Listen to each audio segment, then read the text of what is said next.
नमस्कार,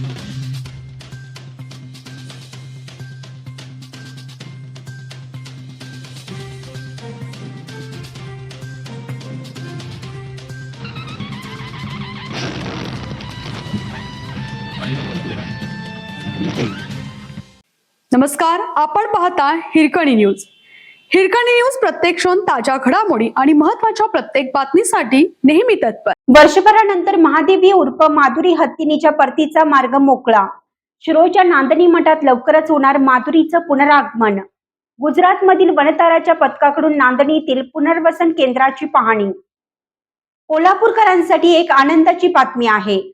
कोल्हापूरच्या शिरोळ तालुक्यातील नांदणी येथील महादेवी उर्फ माधुरी हत्तीनीच्या परतीचा मार्ग मोकळा झाला असून तब्बल वर्षभराच्या प्रयत्नानंतर तिच्या परतीच्या हालचालींना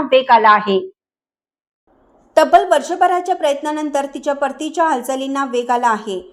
येत्या आठवड्याभरातच माधुरी हत्तीनं नांदणी मठात परतण्याची शक्यता व्यक्त केली जात आहे.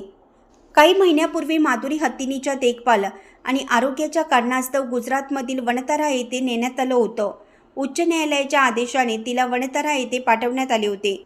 तेव्हापासून तिला परत आणण्यासाठी नांदणी मठाच्या कार्यकर्त्यांनी सातत्याने प्रयत्न सुरू ठेवले होते. अखेर त्यांच्या या प्रयत्नांना यश आलं आहे.